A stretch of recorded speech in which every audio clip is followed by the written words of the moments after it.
Bonjour à tous. Hello! Comment tu vas Audrey? Bah, je vais très bien, écoute, et toi? Très très bien.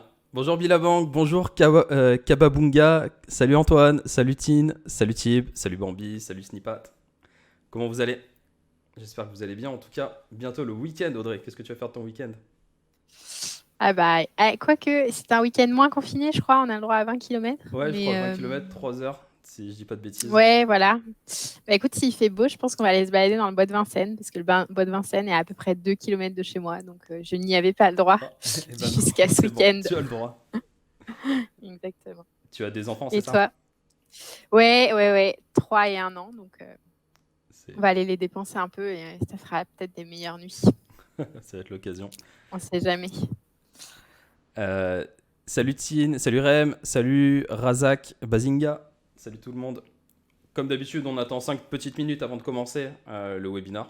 Euh, et sinon, bah, ce week-end, on va acheter le sapin de Noël. On va faire vraiment... ouais, on va décorer. Je sais que c'est une grande Ah ouais, passion. t'es de la team Pas early moi, quand même. pas moi du tout, du tout, du tout. C'est ma compagne qui adore Noël. Et donc, pour lui faire plaisir, on va aller Et faire ça. kiffe des sapins tôt. Ah ouais, là, c'est à C'est chaque pas fois, cool. c'est le premier week-end de décembre, on va acheter le sapin. C'est... Là, c'est même le dernier week-end de novembre, Ouais, hein. Je te bon, rappelle que allez, ça on va. sera le 28 novembre demain, hein. Mais c'est tellement long aussi avec le confinement, du coup, on essaie de raccourcir un petit peu les mois. C'est vrai, c'est vrai. Ouais, c'est nous, c'est plutôt mi-décembre qu'on fait le sapin. Mi-décembre. Ouais, je suis de l'équipe un peu plus tardive. Mais parce que tu restes aussi chez toi à Noël, ou est-ce que tu vas avoir la famille proche Bah écoute, ça dépend des années, mais de manière générale, en fait, je pense que c'est une habitude que j'ai prise quand j'étais petite. Ma sœur, elle est du 12 décembre et Mhm. du coup, on faisait jamais le sapin de Noël avant son anniversaire parce que sinon, ça voulait dire que son anniversaire n'était pas important vis-à-vis de Noël et déjà quand ton anniversaire est si près de Noël, c'est relou. Donc du coup, dans ma tête, avant le 12 décembre, ce n'est pas le moment de préparer un sapin de Noël, Ah là qu'on là. soit à la maison ou pas à Noël en fait. Il y a Bambi aussi qui est pareil, team mi-décembre. Donc je suis triste parce que je suis le seul à faire début décembre. D'ailleurs, n'hésitez pas à dire dans le chat s'il y en a qui sont comme moi, s'il vous plaît, que je sois pas tout seul. Il y a Antoine qui dit il y a de beaux sapins sur gamme vert. Je ne connais pas du tout. Ce plaisir de pouvoir se balader dans un parc. Ouais, ça. Ah oui, alors ça, ouais, moi je l'attends avec. Parce que bon, on a un peu de verdure, mais c'est vrai que le bois de Vincennes, c'est pas le même niveau De de verdure. vert. Et c'était déjà la première chose que j'avais fait à la fin du premier confinement. Je me souviens, un premier week-end déconfiné, on était allé dans le bois. C'est c'est vraiment le premier truc à faire pour toi, Audrey. On va dans le bois de Vincennes et. Ah ouais, on va faire un peu un rechargement de nature, quoi. Un petit Parisien qu'on est, plein de béton autour de nous. Il y a C'est Tine qui est team début décembre. Bah, merci, enfin quelqu'un qui. Ah bah voilà. Voilà, je ne suis pas tout seul. Il y a Marine qui te passe le bonjour. Perso sapin en paillettes pour sauver la planète. Ah, du coup, pas le vrai sapin. Mais c'est vrai que avant j'étais team sapin en plastique et là ça fait. Bah, depuis que j'ai ma maison que j'achète des vrais sapins. Ah oui, t'as carrément une maison. Ouais, moi j'ai la chance d'avoir une maison, c'est pour ça que le confinement ne nous pèse pas trop. On n'a ni enfant ni maison, donc on est vraiment privilégié, on va dire, je pense. Ah oui. Bah écoute, les enfants, là, pour ce deuxième confinement, moi, je trouve que ce qui est cool, c'est que comme on va quand même à l'école et quand même à la crèche, et ben, ça fait que tu gardes un rythme qui est très proche d'un rythme non confiné en semaine. Le D'accord. week-end, c'est une autre histoire, mais parce que du coup, le matin, tu te lèves, tu vas à l'école, tu vas à la crèche, tu bosses, bon, certes de la maison, mais voilà. Et puis le soir, en fait, ta vie de semaine est quand même assez peu changée d'une vie de semaine non confinée. Donc, Complètement. c'est cool. C'est cool. C'était vraiment la grosse diff, hein, je pense, pour tous les gens qui ont des enfants. Des Un enfants confinement avec moyen de garde, vs un confinement sans sans moyen moyen de de garde. garde. Moi, j'ai pas l'impression d'avoir été reconfinée, hein. Du coup, bah, pour finir, Bambi qui dit que l'odeur du vrai sapin, ça n'a pas de prix. Ça, c'est vrai que ça sent quand même bon Ah oui, dans la maison. je suis d'accord. Je suis d'accord. C'est un truc. Mais alors, pour aider la planète, il y a un autre truc. Moi, j'ai reçu un mail là, il y a pas longtemps. Il y a des gens qui t'amènent un sapin en pot Ok. et après, ils le repotent, enfin, ils le replantent. Ok. Ils viennent le récupérer chez toi, ils le replantent. Donc, du coup, Oh. tu tues pas un arbre, mais c'est quand même un vrai sapin avec une vraie odeur. Par contre, je crois que du coup, ils sont pas hyper grands. Après, c'est Tu peux pas. pas, tu peux pas te faire le kiff du sapin de 2 mètres, quoi. Ouais, bon, 2 mètres, ça doit être aussi très grand, j'imagine. Comme dans les séries américaines où ils font 10 mètres de haut, c'est n'importe quoi. Et Thibaut Exactement. qui dit que j'ai acheté ma maison grâce au Bitcoin, c'est vrai parce qu'avec les 19 000 dollars qu'il a atteint il y a très peu de temps, non, non, on en parlera d'ailleurs à l'after-produit de la blockchain et du coup du Bitcoin. Bah écoute, il est l'heure. Bah, bienvenue Audrey, déjà pour ce nouveau webinar. Merci de participer à ce webinar où on va parler recrutement, tout simplement. Mais avant ça, bah, qui es-tu Audrey au final? Alors, écoute, merci Marcel et merci Wivou pour l'invite. Ça me fait plaisir de partager un petit peu et dans un format du coup en ligne pour les joies de la période. Euh, je lirai peut-être votre chat après. Ça fait bizarre de ne pas avoir les petites têtes en face, mais on va s'y faire. Et Marcel, tu me dis s'il y a des commentaires liés à ce que je suis en train de raconter. Exactement. Comme ça, je peux rebondir. Donc, Audrey Pedro, moi, aujourd'hui, je travaille chez Shift Technology. Donc, je suis en charge d'un produit qui permet de faire de la détection de fraude pour les assureurs. Donc, nos clients sont exclusivement des assureurs, à la fois dans le monde IARD et santé. Et on leur propose différents produits chez Shift au global. Moi, par contre, je suis vraiment en charge de la détection de fraude. À la fois au moment du sinistre ou au moment de la souscription. Je suis chez Shift depuis 2 ans, un peu plus de 2 ans maintenant. J'ai rejoint Shift en septembre 2018. Et puis avant ça, j'ai fait plusieurs start-up, scale-up à Paris. Boîte aussi plus grande, j'ai passé quelques années chez DocuSign, un gros éditeur américain. Et avant ça, j'ai commencé par faire du conseil en product management, comme ce que vous faites chez Wivou. Sauf que moi, c'était en 2012 que j'ai commencé ça. Voilà, donc ça fait 8 ans maintenant que je travaille dans le product management sur la place parisienne. Et donc aujourd'hui, je viens vous parler un petit peu recrutement, à la fois en tant que candidat, puisque j'ai moi-même passé des entretiens plusieurs fois pour avoir plusieurs postes dans plusieurs entreprises, et aussi maintenant en tant que recruteur, puisque chez Shift Technology, je manage des product managers. Et du coup, j'ai recruté des gens dans mon équipe sur les 2 dernières années.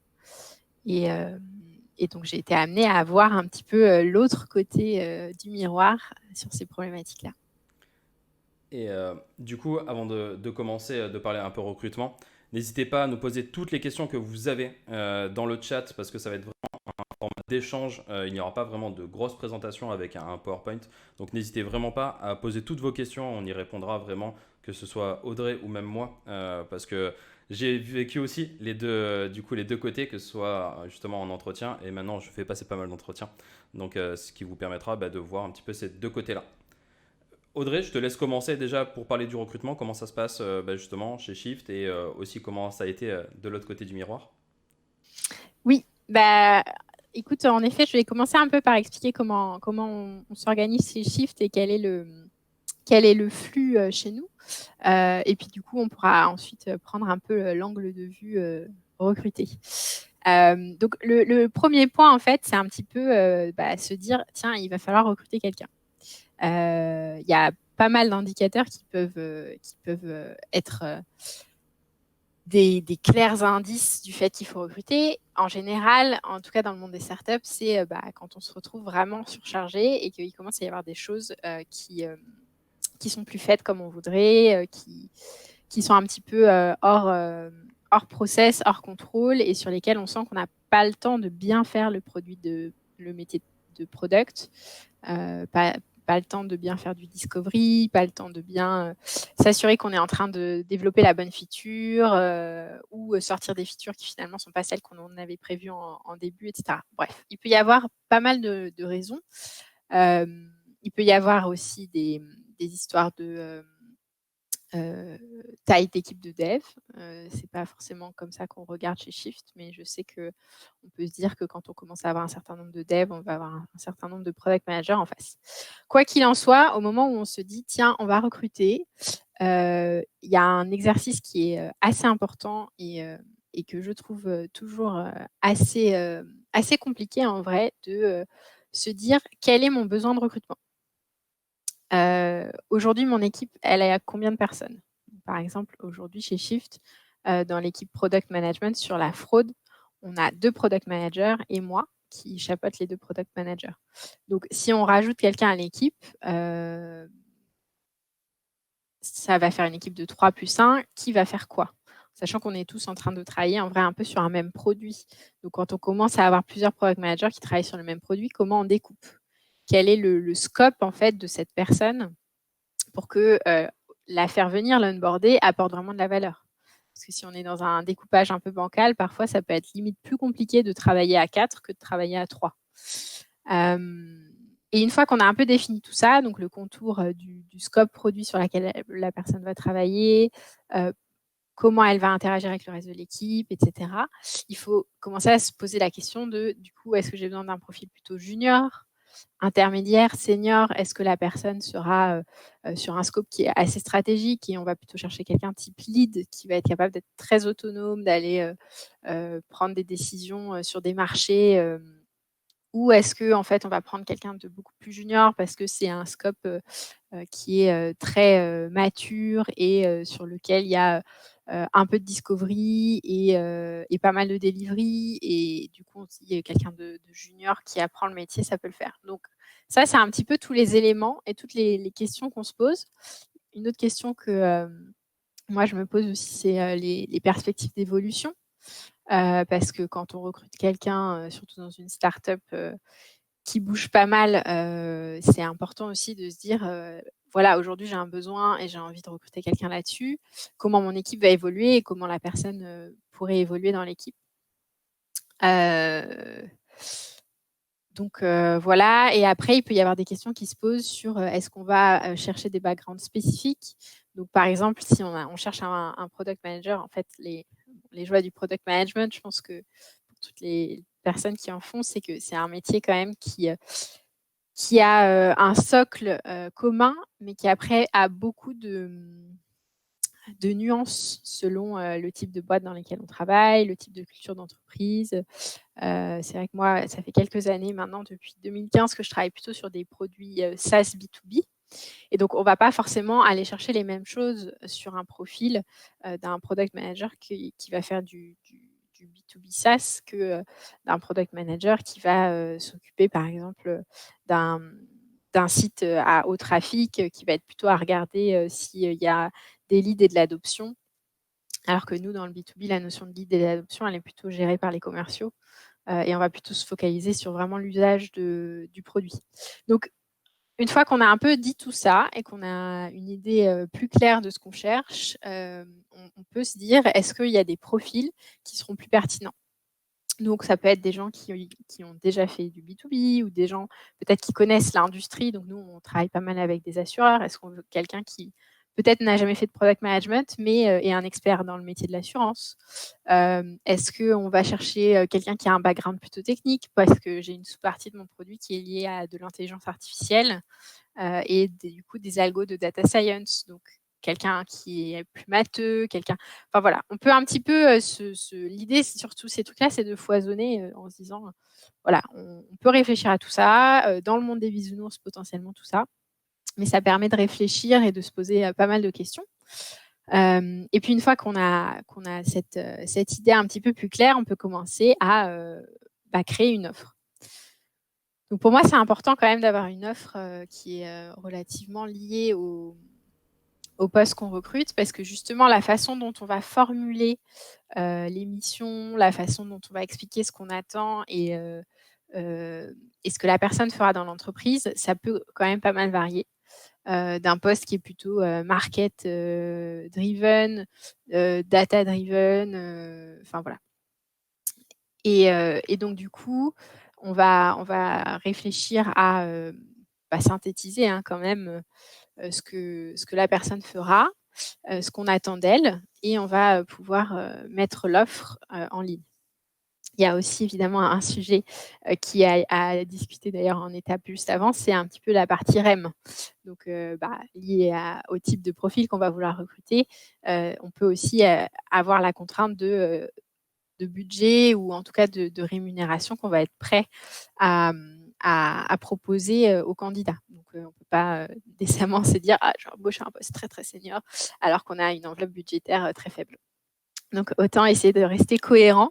Et donc, si par exemple, on est contraint par le budget, peut-être qu'on va réfléchir autrement au scope produit en disant j'ai plutôt un budget pour un junior, donc quel poste junior je peux créer dans l'équipe qui fera qu'on sera quand même plus efficace en tant qu'équipe au global.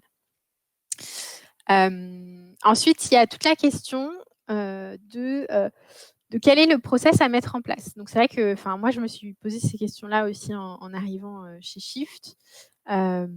J'ai eu la chance de travailler dans l'équipe donc le VP Product de Shift et un ancien Google qui s'appelle Marcel aussi d'ailleurs, comme toi, qui a bossé 10 ans chez Google et qui a mis en place le process de recrutement quand je suis arrivée, puisque de toute façon, il m'avait recruté moi pour commencer.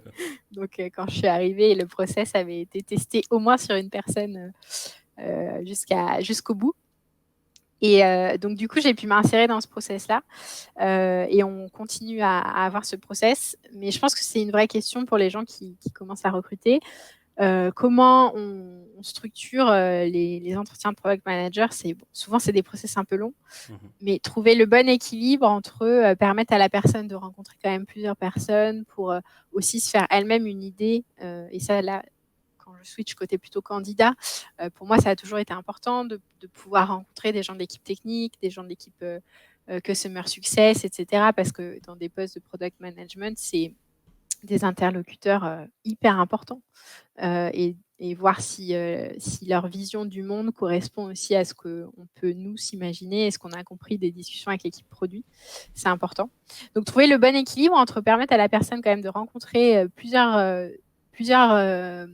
personnes qui vont lui donner quand même des vues différentes sur le prisme de la boîte, mais ne pas non plus l'assaillir sous un process qui n'en finit pas, parce que c'est quand même un petit peu long, fastidieux et puis stressant, fatigant. Enfin, voilà, passer des entretiens, c'est pas non plus une balade de tout repos. Donc voilà. Du coup, chez Shift, on a un screening. Bon, ça, c'est assez classique en général. Hein. C'est un screening par un recruteur pour vérifier que le profil correspond à ce qu'on cherche. Et ensuite, on a 2 entretiens avec des gens de l'équipe produit. Donc, un notamment avec le VP Product et l'autre avec un membre ou 2 membres de l'équipe en fonction, soit juste un membre senior, soit 2 membres s'il y a un senior et un junior pour plutôt la partie peer interview. Et après, ce qu'on fait, c'est qu'on fait rencontrer justement en fonction du poste. Donc là encore, la partie définition du besoin initial est importante. On va faire rencontrer les parties prenantes qu'on considère les plus importantes. Donc pour des postes qui sont très liés à notre partie algo, on va faire rencontrer des data scientists, en tout cas des team lead data scientists. Et pour des postes plus business, on va potentiellement faire rencontrer des gens en marketing. Toujours des devs, évidemment, les devs avec lesquels le PM sera amené à bosser. Et en général, on fait aussi encore rencontrer le CTO, puisque c'est quand même deux équipes qui travaillent beaucoup ensemble. Donc, c'est cool d'avoir cet entretien-là. Après, c'est aussi, je pense, un autre point important dans les process, c'est de rester ouvert au fait que le process est peut-être pas le bon, ou s'adapter à changer en fonction aussi soit du candidat, soit aussi des contraintes. Enfin, tu as un de tes intervieweurs qui est en congé et le candidat, il avance sur d'autres pistes. Et en fait, tu restes agile et tu lui proposes d'avancer même si il n'a pas fait tout ce que tu as pu prévoir dans ton process. Il faut juste s'assurer de l'équité par rapport aux autres candidats. Mais ça peut être fait en rencontrant quelqu'un d'autre, par exemple. Donc voilà, on a quand même quelque chose de... disons qu'on a un cadre et après, dans le cadre qu'on a mis en place, on va adapter en fonction de où on est dans le process, avec qui et sur quel poste. Alors, la grosse question qu'on pose souvent sur les process de recrutement product, c'est est-ce qu'il y a un cas pratique ? Donc, nous, chez Shift, le choix, c'est que le cas pratique se fait en entretien. La raison, j'en ai pas discuté avec Marcel, mais comme je suis plutôt d'accord, ça m'allait bien. Moi, alors, je pense que tu testes pas les mêmes choses quand même quand tu fais un cas pratique à la maison de quand tu fais un cas pratique en séance, parce qu'en séance, tu as la pression d'être vraiment en face à ton recruteur qui te pose des questions, etc. À la maison, ça peut plus. Je sais que j'en parlais avec un Head of Product il n'y a pas longtemps, qui disait oui, mais dans la vraie vie, le PM, il a du temps. Enfin, il peut aller discuter avec des gens, il n'a pas à répondre sur le vif, comme ça peut être le cas quand tu fais le cas pratique en séance. Et c'est vrai, en fait. Je pense que c'est un très bon point. Ce qui m'embête avec les cas pratiques à la maison, c'est que tu sais jamais, justement, d'un point de vue équité, tu sais jamais dans quelle mesure le candidat va pouvoir y passer 3 heures, 15 heures, et potentiellement, du coup, tu peux avoir un résultat génial de quelqu'un qui juste a pu vraiment y dédier énormément de temps, comme un résultat peut-être plus moyen de juste quelqu'un qui a une vie qui lui permet pas de. Et là, je me projette aussi moi en tant que candidate. C'est vrai que quand tu as un job plus 2 enfants et que tu passes des entretiens et qu'on te demande de passer 5 heures sur un cas, tu es un peu là, en fait, dans ma vie, j'ai du mal à libérer 15 heures, quoi. Donc voilà, je trouve que ça a un côté un petit peu ça rend le process pas forcément faire sur certains aspects. Après, ça le rend, enfin, faire le cas en séance, ça le rend unfair sur d'autres. À savoir, quelqu'un de plus introverti, potentiellement, ça peut être compliqué. Donc, on fait de notre mieux. Chez Shift, on a choisi de le faire plutôt en séance. Et voilà, parce que aussi, je pense que la culture d'entreprise chez nous, et beaucoup un échange à l'oral, des gens qui discutent en ce moment au téléphone, avant dans une salle, plutôt que des gens qui communiquent par écrit. En tout cas, c'est important, je pense, d'avoir quelque chose qui reflète ce qui va se passer et qui reflète les points clés pour vous. Donc, voilà, chez Shift, c'est en présentiel parce qu'en fait, c'est important d'être à l'aise à défendre son opinion en réunion et à discuter avec des gens en réunion. Il y a des boîtes qui font des cas à l'écrit parce que pour eux, c'est très important que la communication écrite soit très, très bonne parce que c'est comme ça qu'ils vont travailler a posteriori. Donc voilà, il y a pas mal de choses à réfléchir et à faire autour du process. Après, il y a tout un sujet d'informer tous les gens qui vont faire passer des entretiens. Et donc ça, c'est clairement le boulot aussi des PM qui recrutent, d'expliquer aux autres équipes ce qu'on attend d'eux quand ils font un entretien avec un product manager. Et ensuite, tout ça a pour objectif pour moi d'arriver à vraiment construire une équipe complémentaire et aussi diverse que possible, à la fois dans la façon de penser, de travailler, pour que justement l'unité, enfin moi quand je prends l'exemple aujourd'hui de mon équipe, si je recrutais quelqu'un et qu'on passait de 2 PM à 3 PM plus moi, pour que l'unité 4, elle fasse vraiment un ajout de valeur beaucoup plus élevé que juste 3 plus 1, quoi, en gros. Donc bon, après c'est toujours très ambitieux. Je pense qu'il faut rester pragmatique et pas. Enfin, la partie difficile, ça va toujours être le choix, dire oui, dire non. Et ça, c'est difficile pour la personne qui va passer l'entretien et un peu tous les gens dans le. Enfin, c'est toujours. Moi, je trouve ça toujours difficile de juger quelqu'un sur 1 heure de discussion avec la personne. Et donc il y a toujours le côté. Enfin, en fait, c'est un peu une question de risque et de dans quelle mesure on se projette avec la personne. Et après, il y a une partie des choses qui ne se verra et qui ne sera expérimentée que si la personne rejoint la boîte et commence vraiment à y travailler. Et parfois, ça peut être mauvaise surprise et parfois, ça peut être très bonne surprise. Et je pense qu'il ne faut pas se blâmer si parfois il y a des il y a des recrutements qui prennent peut-être moins bien et d'autres qui prennent super bien. Il faut toujours se remettre en question son process, la façon dont on sélectionne, etc. Potentiellement l'onboarding aussi d'ailleurs. Mais ça fait aussi partie de la vie du recruteur de peut-être parfois dire non à quelqu'un qui aurait pu être génial et dire oui à quelqu'un qui va faire le job, mais peut-être moins bien que quelqu'un d'autre. Il y a une question de timing, il y a une question d'opportunité, et puis il y a une question aussi de temps, parce que recruter, ça prend beaucoup de temps. Et ça, c'est vrai dans les deux sens d'ailleurs. Ça prend beaucoup de temps aux recruteurs et ça prend beaucoup de temps aux candidats. Et du coup, à un moment, il faut aussi se dire, voilà, le best fit en termes de temps passé VS candidat. Et c'est bien, dans les deux sens. Je pense que même en tant que candidat, on peut se dire, voilà, il y a des super offres qui sont encore en train de sortir, cette boîte, etc. Alors, si c'est vraiment le coup de cœur et la boîte qu'on voulait absolument, quoi qu'il arrive, évidemment, postuler. Mais après, si on a des process en cours sur des boîtes qui nous plaisent bien et qu'on a une offre, la logique de maximisation peut être très coûteuse en temps. On va dire ça comme ça. Voilà un petit peu ce que j'avais en tête. Et il y a pas mal de questions déjà. Bah écoute, c'est parti. Si tu veux. Justement, il y a Bambi qui te pose la question, le product management dans l'assurance, c'est aussi passionnant que le product management dans un autre domaine plus sexy? Et bah écoute, moi je te dirais c'est même plus passionnant. En fait, après, ça va dépendre de ce que tu aimes dans le product management. Moi, ce que j'aime bien dans le product management, c'est avoir des problèmes un petit peu compliqués qu'il faut décortiquer et avoir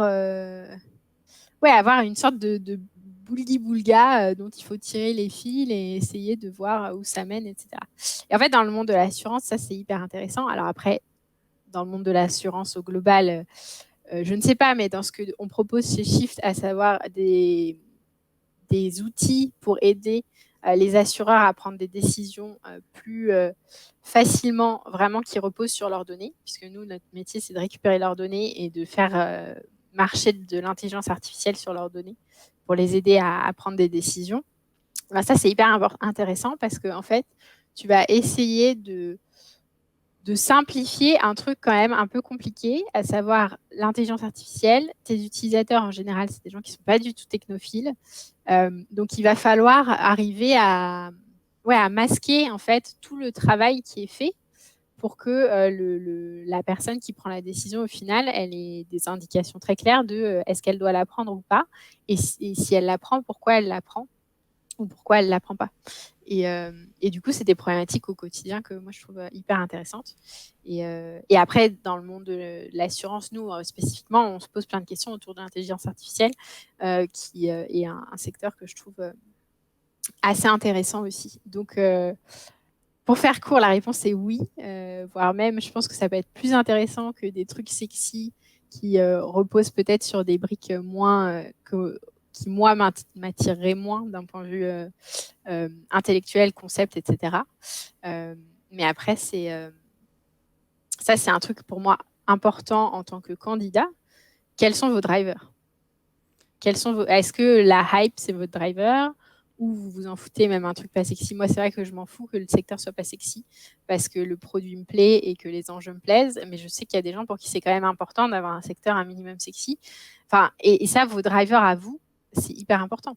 Parce qu'en effet, il ne faut pas postuler chez Shift Technology si être dans un secteur unsex, c'est un gros bloqueur. Mais c'était une super presse qui avait été faite par une head of design qui bossait sur du fret, de la planification de fret, Everroad, qui disait en fait on peut faire des trucs très sexy et hyper intéressants dans un secteur qui ne le paraît pas du tout, du moment qu'on choisit les bons problèmes et qu'on a envie de faire ça. Donc voilà. Mais du coup, et je vais rebondir par rapport à un webinar qu'on a eu avec Benoît Terporo, qui était VP Product chez Deezer, qui vient de changer donc, il y a 2 semaines à peu près, qui parlait de passion. Comment est-ce que tu fais pour... Est-ce que c'est possible du coup de recruter des product managers qui sont passionnés par ce secteur-là? Parce que finalement, c'est quand même un secteur Bah oui, Pas écoute, c'est forcément. possible. Non, en vrai, c'est possible parce qu'il y a des gens qui sont hyper intéressés par pas par l'assurance peut-être, enfin par les problématiques que adressent les assureurs. Donc la notion d'améliorer l'expérience de l'assuré, de savoir mieux gérer un sinistre, de savoir mieux vraiment d'améliorer la façon dont est faite la problématique. Et en fait, tu as vraiment des gens. Il y avait un product manager chez Shift qui a changé de poste en interne entre-temps, mais qui avant était gestionnaire sinistre chez les assureurs pendant plusieurs années et qui a rejoint Shift parce qu'il s'est dit non, mais il y a vraiment moyen de changer la façon dont on fait ça, de faire en sorte que ce soit beaucoup plus chouette pour les clients, que ce soit même plus facile pour les gestionnaires et tout. Et lui, il est vraiment dans une logique de se dire mais comment j'améliore l'expérience des gens. Et c'est aussi la vision des fondateurs de Shift d'ailleurs. Il faudrait que déclarer un sinistre soit plus synonyme de oh là là, mais quelle galère. Et en fait, trouver des gens qui sont passionnés de résoudre ce problème-là, oui, c'est tout à fait possible. Il y a Snipat qui est actuellement Proxipeo. Et donc, il n'a pas forcément d'expérience dans la phase de discovery. Et il te demande, bah, justement, André, comment est-ce que tu testes l'expérience d'un candidat sur cette phase-là, vraiment de discovery, d'interview utilisateur, de design thinking ou autre. Alors, je pense que ça, c'est quelque chose qui va beaucoup dépendre des recruteurs et des entreprises. Mais c'est vrai que moi, ma logique, c'est pas forcément de tester est-ce que la personne sait faire, c'est est-ce que la personne peut apprendre à faire. Je suis pas dans une logique. Alors, évidemment, après, ça va dépendre de la seniorité sur laquelle on recrute. Et si on recrute quelqu'un pour un poste de PM très senior, on va s'attendre à ce qu'il sache gérer du delivery tout seul. Du discovery tout seul, pardon, mais sur un poste plus junior, on va se dire, bon, la personne, il faut qu'elle ait le mindset pour apprendre et savoir faire et se poser les bonnes questions. Après, si aujourd'hui, elle ne sait pas faire, c'est pas très grave. Et du coup, comment on teste ça chez Shift de manière globale? En fait, on fait des cas liés autour de produits où, en gros, on s'imagine des problèmes produits. On essaye de prendre des sites que tout le monde connaît pour que les gens ne soient pas perdus sur cet aspect-là. Et leur poser des questions produits. Et ça peut passer par un peu... alors, ça ne sera pas comment vous feriez le discovery de ça, mais ça serait, voilà, on veut lancer telle feature, vous vous y prenez comment, etc. Et en fait, ça va nous permettre de voir où la personne est. Et en fait, on va l'aider plus si elle est plus junior ou si c'est des sujets qu'elle connaît moins et moins si elle est assez senior. Et du coup, l'objectif, ça va être de voir si, avec notre aide, la personne peut y arriver ou pas. Donc, c'est pas un examen en mode soit tu y arrives, soit tu n'y arrives pas. Et après, c'est sûr que pour un poste senior, de toute façon, ça va être l'exigence va être potentiellement plus élevée. Mais moi, j'ai vraiment une logique. Enfin, sur les personnes que j'ai recrutées dans mon équipe chez Shift, il y en a quand même. Et ben en fait, il n'y a qu'une personne sur les gens que les 4 profils que j'ai recrutés qui ne sont pas tous restés dans mon équipe. Il y en a 2 qui ont changé d'équipe. Il n'y en a qu'un qui venait du monde du product. Okay. Les 3 autres, ils n'avaient jamais fait product manager ni product owner avant. Et du coup, est-ce que le risque est finalement plus élevé de prendre des juniors dans cette partie product manager ou pas au final? Eh bien, écoute, c'est là où pour moi, ce qui est important, c'est la capacité d'apprentissage de la personne. Parce que du coup, sur les 3 profils ah non, pardon, il y en a 2 d'ailleurs qui étaient plutôt de profils produits. Sur les 2 profils pas du tout produits qui nous ont rejoints, il y avait un profil plutôt senior et un profil plutôt junior. Et le profil plutôt junior, elle avait cartonné les entretiens parce que vraiment d'un point de vue mindset, on sentait qu'elle était capable d'apprendre plein de choses et de se poser plein de questions, de dire là où elle ne savait pas, etc. Enfin, vraiment, ça avait été un strong fit. Et en fait, du coup, elle a tout appris, hein, même la partie delivery. Et en fait, ça s'est très, très bien passé parce que les briques, pour moi, les briques importantes, c'est une capacité analytique, une capacité de comprendre des problèmes compliqués, de les découper en petits sous-problèmes. Donc ça, par exemple, pour le discovery, c'est très important. Être capable de prendre du recul, synthétiser un problème et après le découper en petits problèmes. Et en fait, ça, tu peux le tester en disant, voilà, comment tu fais du discovery, mais tu peux le tester en prenant un problème un peu compliqué et en prenant des chemins de traverse quand tu expliques ton problème et voir comment la personne te le restitue. D'ailleurs, je vais rebondir aussi, Snipat, si tu es proxy PO, du coup tu dois avoir un PO ou un PM avec toi qui lui fait potentiellement cette phase de discovery. N'hésite pas à l'accompagner aussi, tu vois, quand il va faire des interviews utilisateurs, quand il va faire des phases d'idéation, des choses comme ça. Même si tu n'y participes pas forcément et que tu ne vas pas forcément mener les ateliers à bien, mais au moins si déjà tu y participes rien qu'en regardant en tant que spectateur, ça va énormément t'apprendre sur la façon de faire et n'hésite pas à poser des questions. Généralement, les personnes sont plutôt ouvertes quand même pour diffuser le savoir, donc c'est quelque chose d'assez important. Antoine qui pose la question, est-ce qu'il y a du variable sur les postes de product manager? Et si oui, quelle est la moyenne? Ouf, alors bonne question. Est-ce qu'il y a du variable sur les postes de product manager? La réponse est oui. Après, est-ce que des juniors? Je pense que ça dépend. Enfin, la réponse est oui, ça dépend, comme toujours. Hein. Chaque boîte va définir ses critères. Mais en tout cas, j'ai déjà vu plusieurs boîtes et moi-même, j'ai été dans plusieurs boîtes où j'ai eu des variables sur ma rémunération. La moyenne, je suis incapable de te dire. Je sais que normalement, plus tu te seniorises, plus ça peut être élevé potentiellement. Je dirais que ça commence à peut-être 5%, 10%. Et puis après, sur des postes très seniors, j'imagine, je ne suis pas encore, mais des CPO, ça ne m'étonnerait pas qu'ils aient des variables assez conséquents. Mais oui, je pense que pour entry level PM, pas forcément. Vraiment, quand tu es un product manager junior, je pense que c'est plutôt fixe. Mais dès que tu commences à être sur du senior product manager, lead, head of, VP, oui, tu as une part variable dans ton salaire en général. C'est vrai que moi, dans mes précédentes expériences aussi, j'avais au début pas de variable. Et petit à petit, en fait, plus tu te seniorises, plus tu vas avoir un variable qui va être plus ou moins important, mais en tout cas qui va exister par rapport à des choses que tu vas mettre en place aussi dans l'entreprise. Il y a Snippet qui répond du coup, merci, bonne idée. En agence, c'est plus dur, mais bon conseil par rapport au fait de cette phase de discovery. N'hésite pas à aller voir aussi tes pairs dans ton agence parce que eux ont sûrement fait déjà des phases de discovery. Je ne sais pas si vous avez des tribes, mais n'hésite pas à rentrer dans des cercles, voir des meet-up, voir comment ça peut se passer, être en relation avec des UX/UI aussi. Et ça te permettra vraiment de monter en compétences. Et c'est de plus en plus, on va demander ça à des PM, d'avoir une bonne phase de discovery, en tout cas connaître tout ça. Tac. Alors, Dame, qui te pose une question. Est-ce que vous avez trouvé une solution sur la gestion de votre orga pour pouvoir scaler avec plusieurs squads ou PM sur un même produit? Découpage en dev, d'acquisition, rétention, par étape d'usage de la plateforme, etc. Eh bien, écoute, très bonne question. C'est une question qu'on continue de se poser et qu'on se repose à chaque fois qu'on voit qu'on arrive un petit peu à la limite du mode de fonctionnement. Alors, clairement, on est plusieurs products sur un même produit, puisque moi, à la base, j'ai rejoint Chiffre sur le produit de détection de fraude pour la partie sinistre. Et donc, c'est un assez gros produit.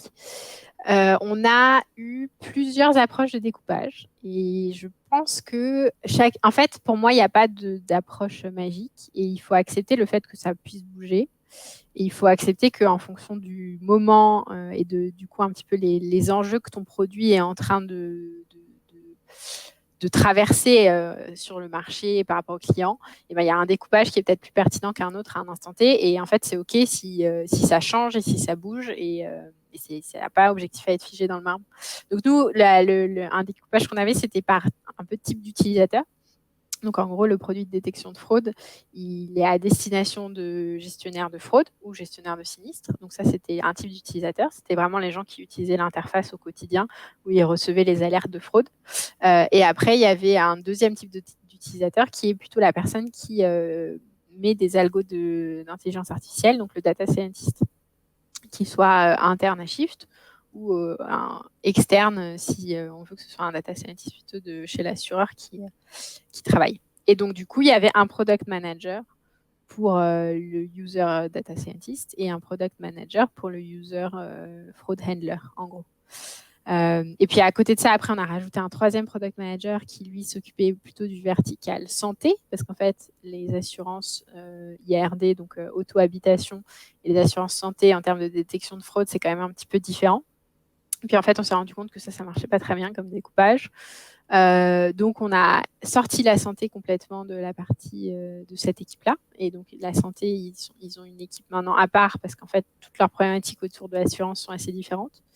Et du coup, sur la partie fraude, on a changé et on va avoir vraiment quelqu'un qui va s'occuper de la fraude liée au moment du sinistre et quelqu'un qui va s'occuper plutôt de la fraude liée au moment de la souscription. Parce qu'en fait, c'est pas les mêmes équipes en face. Il y en a une, c'est plutôt... Alors, parfois... Enfin, il y en a une, c'est gestionnaire sinistre ou gestionnaire fraude, et l'autre, c'est plutôt la souscription. Et c'est pas forcément les mêmes interlocuteurs. Donc, on expérimente et on vit des découpages en fonction de ce qu'on perçoit, de ce qui fait sens, à la fois en termes de ce qu'on livre, des besoins qu'on récupère au niveau des clients, etc. Il y a Bambi qui te pose une question, justement. Est-ce que faire un cas d'usage, c'est pas le meilleur moyen pour challenger le candidat sur du vrai concret? Alors, après, en séance, on fait du vrai concret quand même. Hein. C'est un cas d'usage en live. La différence pour moi, c'est est-ce que tu as pu le préparer ou pas? Et potentiellement, ne pas avoir pu le préparer, c'est pas forcément plus simple pour tout le monde. Et il y a d'autres personnes pour qui c'est OK. Mais on fait un vrai cas d'usage en séance. D'ailleurs, je vais rebondir aussi parce que chez Weevoo, on fait un vrai cas d'usage, mais par contre, qui n'est pas du tout préparé en avant. Donc là-dessus, personne ne sait, à part moi. Mais globalement, finalement, en fait, la personne ne sait pas ce sur quoi elle va être, quel va être son cas d'usage. Donc c'est assez marrant aussi à regarder. Ouais, nous non plus. Hein. Nous non plus, c'est en séance, selon le recruteur. Mais en tout cas, c'est un vrai cas d'usage aussi, ouais. C'est juste non planché. Il y a Rem qui te pose une question. Tu as évoqué très clairement les enjeux du recrutement. Quid de l'onboarding, car on voit parfois des PO propulsés dans une équipe sans explication du produit, du contexte marché, des outils, des enjeux. Comment gères-tu ces phases? Oui, alors ça, c'est en effet la suite logique du recrutement. Et après avoir mis plein d'efforts dans recruter la bonne personne, c'est très dommage de ne pas l'onboarder comme il faut. Malheureusement, honnêtement, je pense que mon sentiment, en tout cas en startup, c'est qu'on n'a pas forcément la bande passante de faire un onboarding aussi parfait enfin parfait, la perfection n'existe pas, mais disons qu'il y a quand même pas mal d'espace d'amélioration en général, manque de temps, hein, c'est un truc bête et méchant, mais voilà. Après, moi, j'essaye quand même d'avoir un onboarding assez structuré, alors déjà chez Shift, on a une partie onboarding entreprise où la première semaine, la personne, elle assiste à ce qui s'appelle le Shift Academy. Donc, elle assiste pendant 4 jours, pas toute la journée, ils finissent tôt, etc., pour pouvoir digérer. Mais en gros, pendant 4 jours, il y a des démos des différents produits, des explications des différentes équipes, les patrons des équipes qui viennent dire ce que leurs équipes font, où en est la boîte, l'histoire de la boîte, etc. Donc, il y a vraiment une partie onboarding sur qu'est-ce qu'est Shift, comment fonctionne Shift, quels sont les produits qu'on propose à nos clients. Et ça, c'est géré par l'équipe RH, en fait. Donc, il y a une partie onboarding qui est prise en charge par l'équipe RH et qui est, je pense, importante et utile. Moi, je l'ai vécu dans plusieurs... alors, quand je suis arrivée chez Shift, cet onboarding-là n'existait pas encore à l'époque. Et je pense que ça m'aurait été bien utile. Et j'ai vécu des onboardings de ce type-là dans différentes entreprises, PeopleDoc, DocuSign. Et c'est vrai que... en général, ça permet d'avoir un premier socle de compréhension. Et ce qui est pas mal, c'est que après, évidemment, les contenus sont accessibles. Et quand on avance dans les premières semaines, premiers mois, on peut revenir à certains éléments qu'on n'avait peut-être pas forcément catché sur le moment parce que ça fait beaucoup d'infos d'un coup, mais qui permettent de mettre certaines choses en perspective. Donc ça, c'est un point qui est important. Et si dans votre entreprise, il n'y a pas du tout ce genre de choses, en fait, du coup, moi, au début, avant que ça existe chez Shift, on construisait une sorte d'équivalent onboarding en mettant des one-one avec justement les gens importants dans la boîte pour que la personne puisse rencontrer ses interlocuteurs principaux et se faire un petit peu une idée de ça. Les premiers jours, moi, je me bloque toujours des créneaux de 2 heures à peu près tous les jours pour être avec la personne, qu'elle puisse juste me poser des questions, faire ses rapports d'étonnement et voilà. Et après, l'idée, c'est que en général, du coup, nous, en tout cas jusqu'à maintenant chez Shift, en général, beaucoup des postes qui ont été pris, les postes, c'est des postes que moi je couvre. Dans mon équipe, en tout cas, c'est des postes que moi je couvre jusqu'à ce que la personne arrive. Donc bon, je la couvre en mode best effort. Et ce qui va se passer, c'est qu'au début, je vais faire les choses en binôme avec la personne. Et quand je vais sentir que la personne se sent un petit peu à l'aise, je vais peut-être lui donner un truc à faire, elle, puis un autre. Et puis petit à petit, elle va prendre les sujets les uns après les autres. On va continuer à faire certaines choses ensemble. Et ça peut prendre, sur quelqu'un de senior, ça va se faire en 3 semaines. Et puis sur quelqu'un de junior, ça peut prendre 1 an parce que la partie vision, c'est pas forcément le truc que tu fais au tout début et qui est pas simple. Et du coup, je vais accompagner la personne là-dessus pendant un certain temps. Donc voilà. C'est ma façon de faire, en tout cas, à moi, sur ces sujets-là. Top. Tac, il y a Theline qui dit bonjour, donc League of Vous. Pour les profils innovation ayant essentiellement travaillé en startup, quels sont les critères de recrutement pour les emmener vers un poste plus axé delivery? Et si tu veux y répondre, Audrey. Alors, bonne question. C'est vrai que moi, je fais pas, nous, en tout cas chez Shift, et c'est vrai que c'est un petit peu un truc pour moi important, c'est que je fais pas forcément de séparation delivery discovery. Je pense que c'est important de faire les deux parce que quand on est product manager en startup, en tout cas, comme tu dis, en startup, tu es un peu touche à tout parce qu'on n'a pas forcément la capacité de spécialiser beaucoup les tâches des gens. Et si du coup la partie discovery devient peut-être plus celle qui te plaît dans ton taf et que tu as envie d'aller plutôt vers du delivery, je pense qu'il faut arriver à trouver soit dans des équipes. Déjà, j'ai l'impression que c'est plutôt l'inverse qui se produit. Donc, il y a moyen peut-être de négocier pour que quelqu'un fasse le discovery et toi le delivery, même dans ta startup. Parce que je pense que j'ai l'impression, moi, mon impression et toutes les discussions que j'ai avec les PM dans mon équipe, etc., c'est plutôt qu'ils veulent faire plus de discovery et moins de delivery. Donc ça me paraît déjà être une piste, trouver un binôme qui prend tout le discovery et toi tout le delivery. Et après, ça peut être aider sur des projets transverses qui sont vraiment purement de la gestion de projet ou des choses comme ça pour booster la partie justement task management et rigueur du delivery, quoi. Ouais, c'est vrai que le principe de binomage, c'est vraiment cool. Je crois que c'est dans les équipes de Sologer où il va y avoir des binômes. Il y en a qui font du discovery pendant que l'autre binôme fait du delivery. Et après, ils inversent, ce qui permet en fait à chaque fois d'avoir des personnes qui font et du discovery et du delivery et d'avoir vraiment le parcours complet. Parce qu'au final, c'est ce qu'on va demander à des PM de plus en plus seniors d'avoir ce parcours complet. Et c'est ça ce qui est intéressant aussi, de savoir un petit peu tout faire. Donc, Ouais. plutôt Oui, cool. c'est chez Meilleurs Agents, c'est ça, ils ont 2 Meilleurs PM agents, par exactement, team. c'est ça. Ouais. D'ailleurs qu'on embrasse, qui sont venus, qui est venu du coup faire un des premiers webinars quand on avait lancé la Ah, chaîne. cool. Donc on connaît bien Christopher. Top, il y a Bambi qui te pose encore une question par rapport au cas d'usage. Est-ce que le cas d'usage se fait sur Shift Technologies ou sur un autre produit?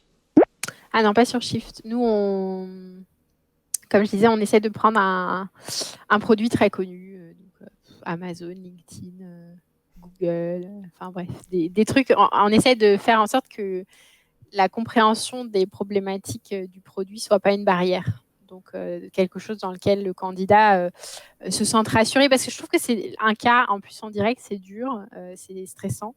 Donc, si on peut lui donner une sorte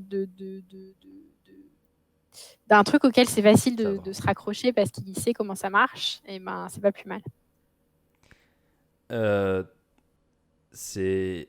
Hop là, il y a Billabank qui te pose une question, donc, qui dit qu'il doit filer, donc il a déjà filé, mais il te demande Comment est-ce qu'on fixe les salaires, que ce soit chez Wevo ou que ce soit chez Shift? Si tu veux commencer, Audrey. Bah écoute, l'idée c'est de rester un peu au courant du marché, des boîtes similaires à Shift. Des études comme celle qui est sortie sur LPC où on a affreusement vu que les nanas, on est mal payées quand on commence à être head of par rapport aux mecs. Bref, essayer d'avoir des data points en fait de ce qui se fait sur le marché. Et après, dans la phase, comme je disais, dans la phase de définition du besoin, on va être clair sur junior, intermédiaire, senior. Ou lead, head of, enfin voilà, vraiment où la personne se situe un petit peu dans une sorte de career track qu'on n'a pas formalisé mais qui existe dans le cadre du recrutement. Où en gros, on a vraiment, pour moi, on a 3 types de profils qu'on peut recruter. Un profil product manager junior, donc quelqu'un qui n'a pas beaucoup d'expérience en product management. En général, c'est quand même des gens qui ont de l'expérience dans d'autres truc, mais qui va pas être très senior en product management. On a senior product manager où on a lead ou head of, donc plutôt manager d'équipe. Et en fonction de ces 3 niveaux-là, on a un peu un. En vrai, je crois que c'est un des trucs qui a été bien fait chez Shift, c'est qu'on a des salaires très cohérents. Donc les product managers ont tous un peu le même salaire, les seniors un peu le même salaire et les leads un peu le même salaire. Je vais répondre aussi par rapport à nous. Donc, on a aussi 3 tracks, ce qui est assez marrant. Du coup, c'est PO, PM et PM senior.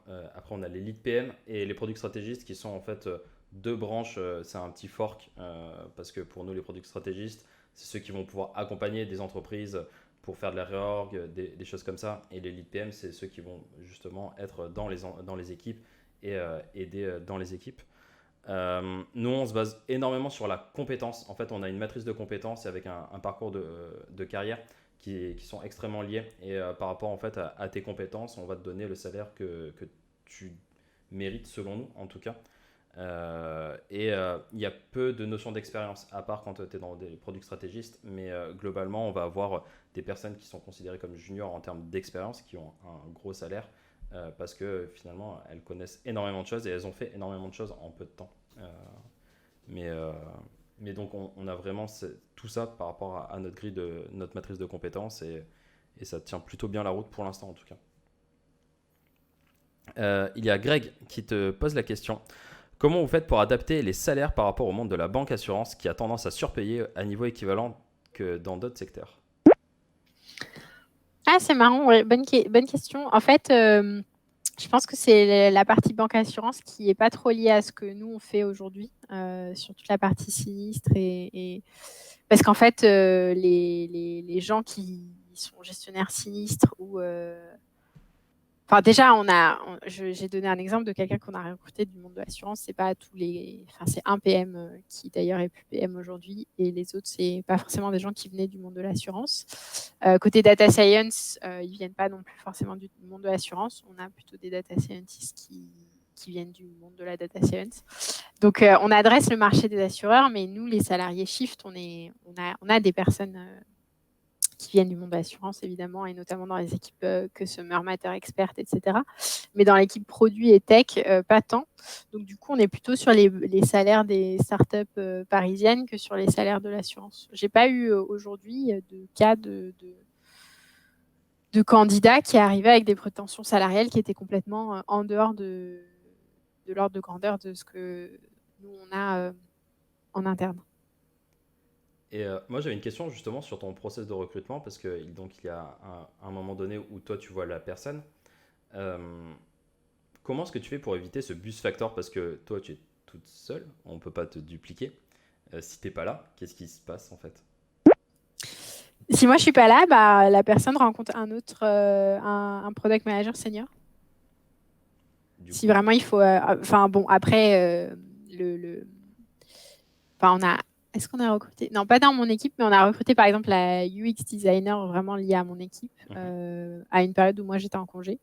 Et donc du coup, cette personne a rencontré mon boss, a rencontré le lead UX et du coup a rencontré un autre PM un peu senior qui est arrivé 6 mois après moi chez Shift.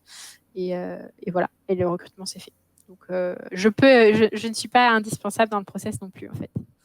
Ce qui est pas plus mal parce que avoir des bus factor, on l'avait à un moment et c'est compliqué. Parce que si la personne n'est pas là, qu'est-ce qu'on fait Bah avec le oui, recrutement? c'est figé, on est Ouais, d'accord. Et malheureusement.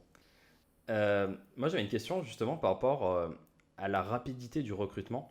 Pour toi, en combien de temps il faudrait pouvoir recruter une personne? Parce que plus le recrutement en fait est long, plus on a de chances de perdre les personnes. Ça, c'est indéniable. Et comment est-ce que tu fais pour parer de l'urgence de la personne qui a déjà passé d'autres process à côté et qui a une offre? qui est déjà avancé dans une autre. Exactement. Comment tu gères un petit peu tout ça? Bah écoute, c'est une bonne question. Alors déjà, je pense qu'il y a une part timing qui se joue même avant d'avoir un candidat dans le pipe, qui est ça là-dessus, je pense qu'on est toujours à la bourre, à savoir qu'on ouvre toujours le poste trop tard. Parce qu'en vrai, entre le moment où tu ouvres un poste et le moment où la personne arrive, pour moi, c'est 6 mois dans le meilleur des cas. Le temps d'ouvrir le truc, de trouver la personne, plus les 3 mois de préavis. Donc en général, de ce point de vue-là, j'ai pas trouvé de solution. J'ai toujours l'impression qu'on recrute trop tard. Après, une fois que tu es vraiment dans le pipe et que tu as des candidats qui rentrent, alors nous, et c'est marrant, ça c'est aussi un truc dont j'ai pas forcément parlé de manière explicite avec mon boss, mais l'approche qu'on a, c'est d'être très réactif et très rapide. Et c'est pour ça qu'on n'a pas tant de buzz factor et qu'on s'adapte dans notre cadre de recrutement. Un candidat avec lequel on a vraiment un good fit, euh, on va être capable de lui planifier tous ses entretiens en 2 semaines, quoi, même moins. Et si lui il dit qu'il est pressé, et ben en fait on fait tout en 2 jours. Why not? Donc on va être vraiment capable de. Alors après si il y a si le candidat on a plus de doutes et qu'on se dit bah peut-être pas et que lui il nous presse, on va lui dire bah désolé on ne peut pas aller plus vite et si vous avez une offre ailleurs allez-y. Mais si on a vraiment un strong fit avec un candidat, on va être capable d'accélérer pour lui proposer quelque chose qui est cohérent par rapport à son timing à lui aussi.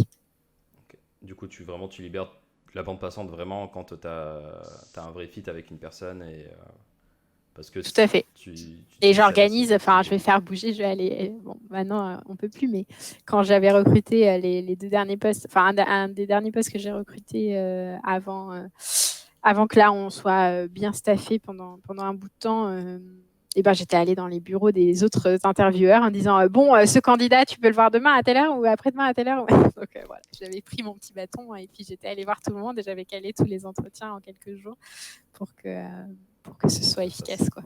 Et ça s'est fait du coup?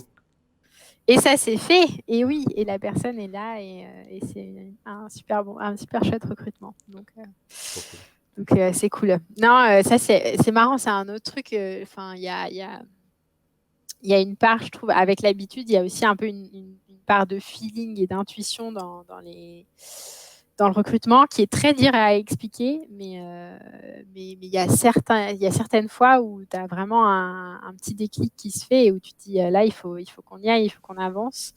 Et, euh, et en général, ça se prouve dans l'expérience derrière. Mais ça, je pense que c'est la partie où enfin moi, j'avais déjà commencé à faire passer des entretiens dans mes anciennes boîtes. Et là, quand chez Shift, j'ai rejoint Shift, vraiment, mon objectif, c'était de recruter des gens pour monter mon équipe. Et je faisais passer 2-3 entretiens par semaine pendant un an. Donc, au bout d'un moment, tu as un peu la main, quoi. Ouais, je confirme. Et Archugo qui me pose une question du coup plutôt à moi, mais comment te recruter chez Weevoo? N'hésite pas juste à m'envoyer un message sur LinkedIn, on y répondra avec plaisir. Et, euh, et si t'es bon, il n'y a pas de souci, on prend tout le monde. Une dernière question, c'est que j'ai pour toi, Audrey.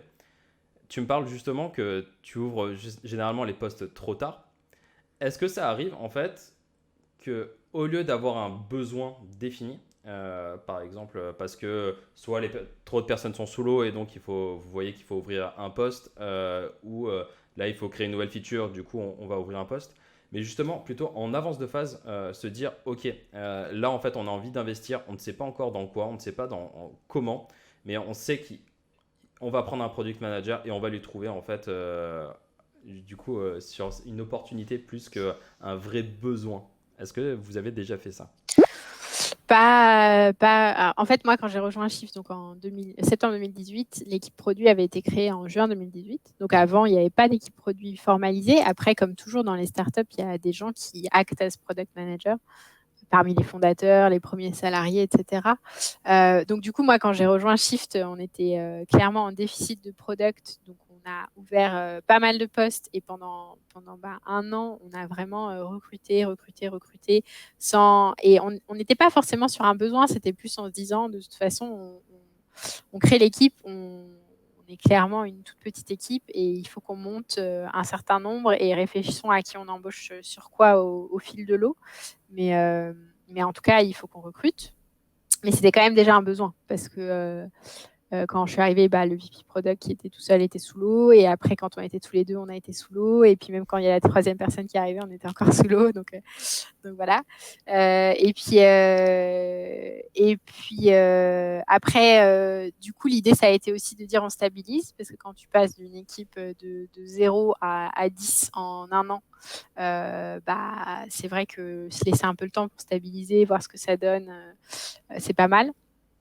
Et en fait, tu te rends compte que tu es quand même encore plutôt dans la phase besoin et tu réouvres. Donc, je pense que peut-être aussi parce que l'équipe produit chez Shift n'a entre guillemets que 2 ans et demi.